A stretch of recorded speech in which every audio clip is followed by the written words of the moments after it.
Hello and welcome back. My name is Eddie Jennings from EJSLLC.com, and this is the third of 5 videos on the Advanced Interval Study series. And in this video, we're going to talk about interval inversion. So we'll take the information from the first 2 videos and deep dive on some stuff that you can do with intervals. And also this is going to lay the foundation for the 4th video when we start to calculate descending intervals. So without further ado, let's jump into interval inversions. So interval inversions. This can be a little tricky, but if you take it slow and think it through, you'll find that there's some patterns that you can recognize with it. And what we mean by an interval inversion, we're going to take a major second in the key of C major. So C to D. All right, major second. When we invert an interval, what we do is displace one of the notes by an octave. What I mean by that is if we were to take the C and move it an octave higher, leaving the D down here, that is inverting this interval. We have displaced the C by an octave. And when you invert a major second, the resulting interval is a minor seventh. And you can check this by taking a major seventh, diatonic major seventh, you turn that into a minor seventh, you diminish it by a half step, and you count the number of half steps. And what you will find is C natural down to D natural is going to be the same number of half steps as you would have had C up to B flat. And then as far as the 7th part of it, you remember the half steps is going to give us the quality. And then for the 7th part of it, if you were to count backwards, C, B, A, G, F, E, D, you're going to get to 7 with that. We can do the same thing for the D as well. So let me draw the original interval up an octave so we're not going to be into many ledger lines. So here's our major second. We can invert this by displacing the D by an octave, and we get the same result as what we had before actually. Major second inverts to a minor seventh. Now, I'll give you another example of it. This one sometimes will throw theory students for a loop because the intervals sound very similar, but you can learn to hear the difference. Let's take the perfect fourth. I'm going to go ahead and start in the upper octave. So C, F. So we have perfect fourth. So if we were to displace the F by an octave, so we move the F down an octave,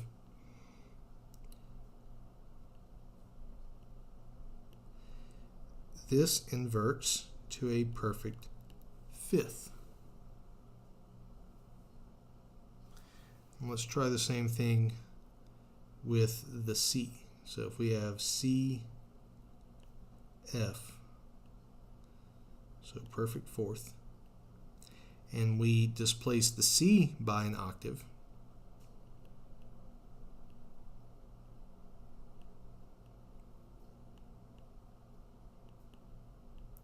we have a perfect fifth. Now the question is, well, what if we take the C down an octave instead of up an octave? Well, now we're getting outside the range of an octave when we get into compound intervals. But for this, for our standard intervals, we're still keeping within that octave. We're still calling the P8 the perfect octave, the widest of the intervals. Now, let's say that you had a diminished interval.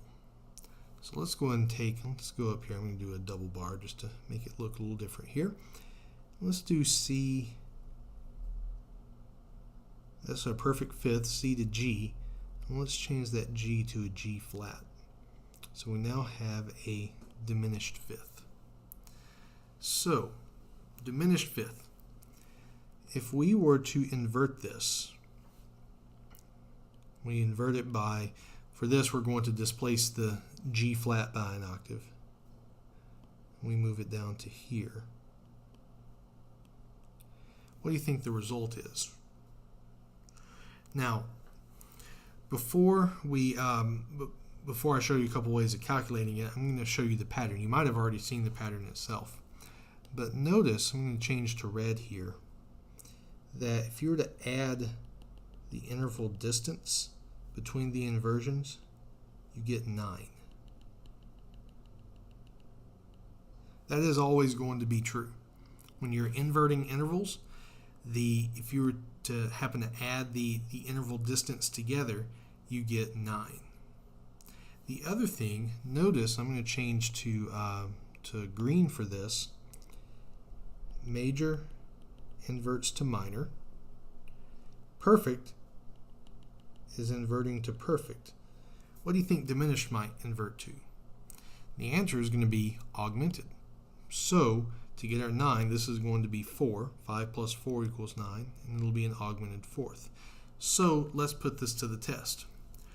Is it a fourth? So, C, B, A, G. If we are counting down our letters, yes, that is the value of a 4. The 4 checks out. Is it augmented?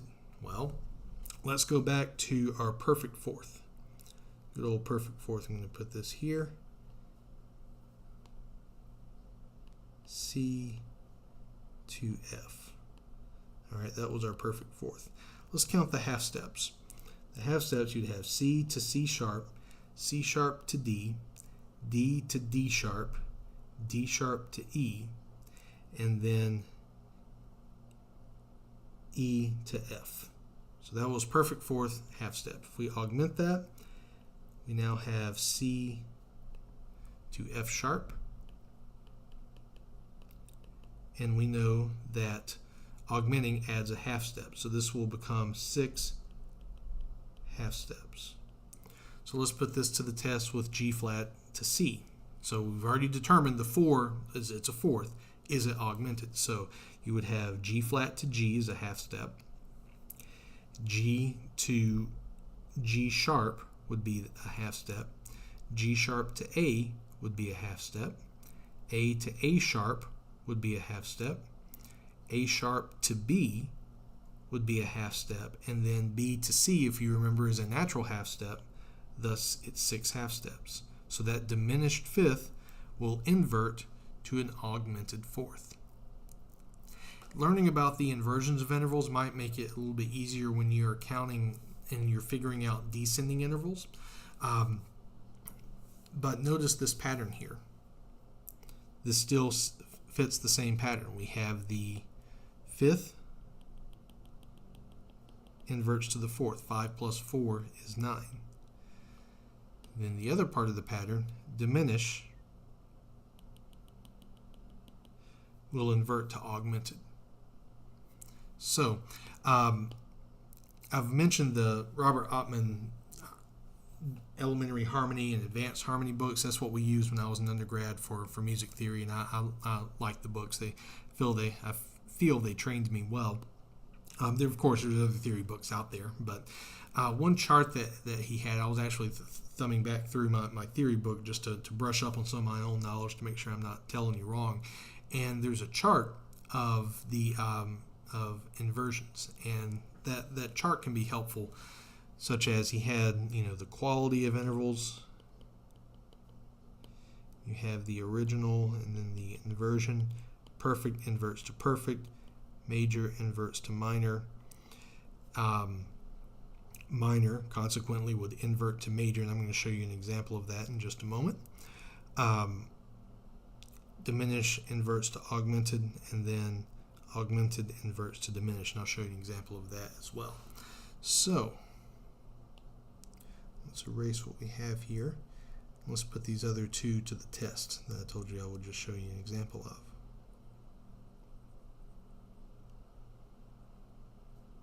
So let's go back. Let me redraw my treble clef here.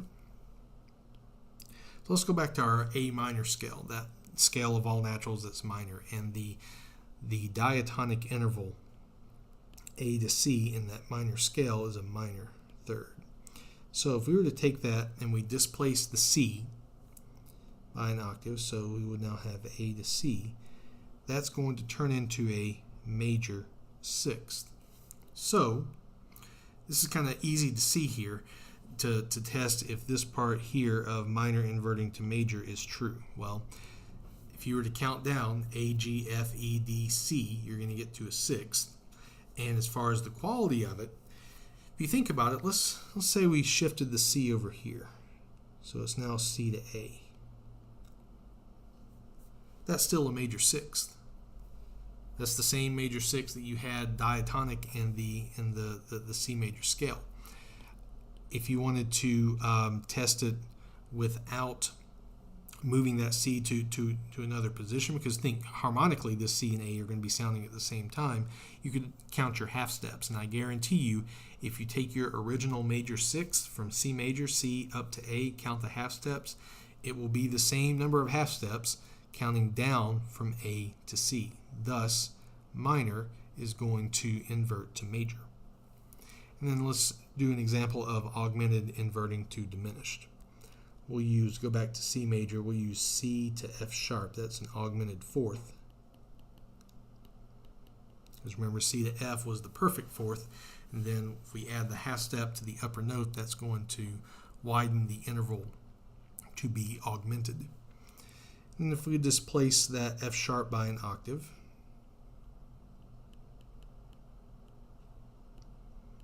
it's going to invert to a diminished fifth. Well, let's see if this holds true. Is it a fifth? C, B, A, G, F. That counts to 5. That's the fifth. And is it diminished? Well, if you are knowledgeable of other major keys other than C major, you can see pretty quickly that it is, because you would know that the diatonic perfect fifth in F major is F to C, and then we've raised the lower note, so therefore that perfect fifth is going to be turned diminished. But you can also count the half steps. If you were to find C to G, perfect fifth, then diminish it to C to G flat and count the half steps, those half steps are going to equal the half steps from C to F sharp. Thus, augmented will invert to diminished. And also, just as we had with the pattern here, 3 plus 6 is 9. 4 plus 5 is 9. So as I mentioned, there was that table in the Ottman harmony book. One part talked about quality. The other part talked about quantity, or the actual interval size. And so for quantity, you had this. So you have the original interval, the inversion,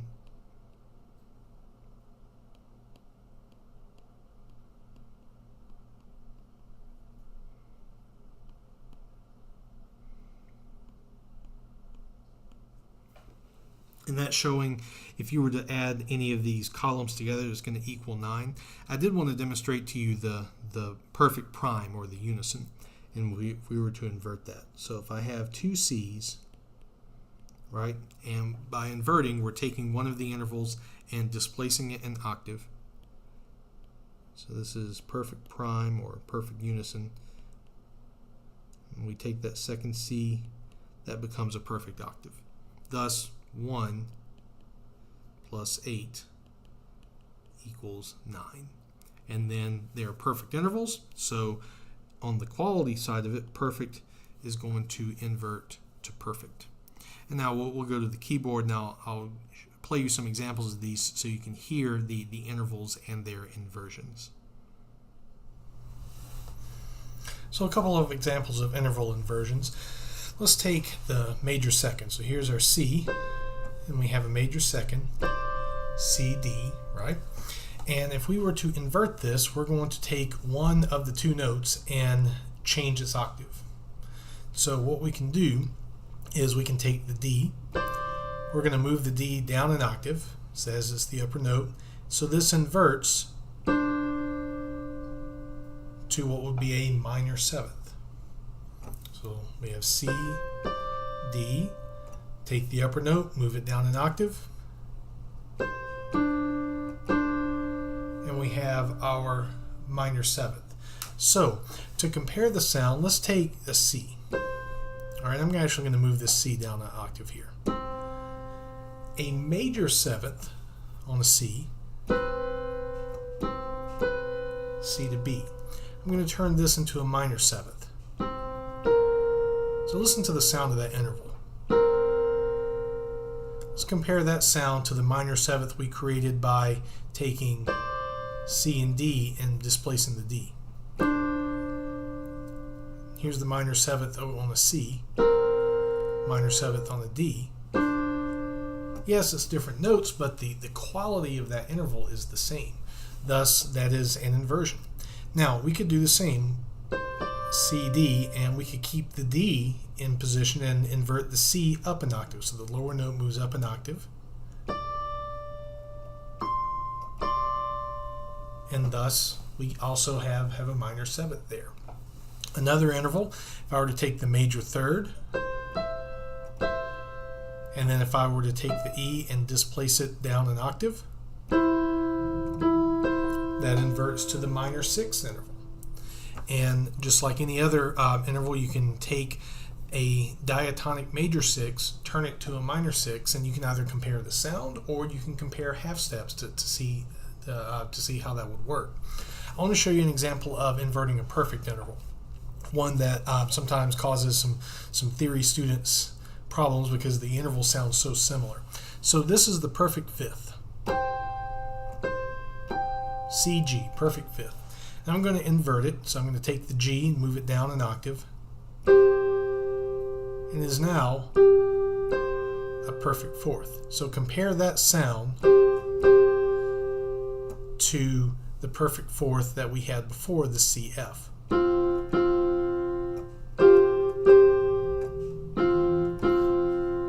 That's a perfect fourth. Compare this perfect fourth to a perfect fifth that would be above G. Very similar sound, which is why some folks can get confused. But, and again, to test this, you can always count the half steps and such. Perfect fifth inverts to perfect fourth. And then conversely, perfect fourth, I can take the F, move it down an octave, it inverts to a perfect fifth. Still maintaining perfect as far as its quality. Remember, major inverts to minor and vice versa. I do want to show an example of diminished inverting to augmented. So let's take this perfect fifth again.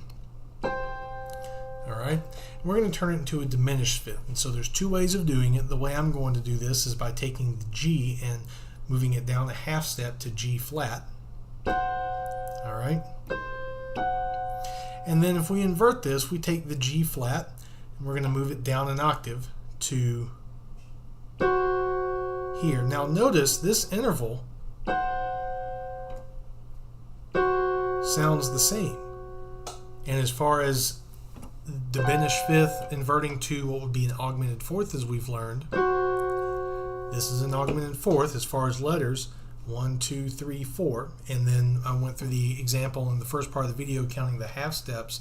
But unlike any of the other intervals, this diminished fifth, this tritone, which I mentioned in the previous video was 3 whole steps, inverts to the same sounding interval, which is kind of a neat thing. The other intervals don't do that. Let's say I take and for those of you that are bothered by this, there we go. I resolved that tritone for you.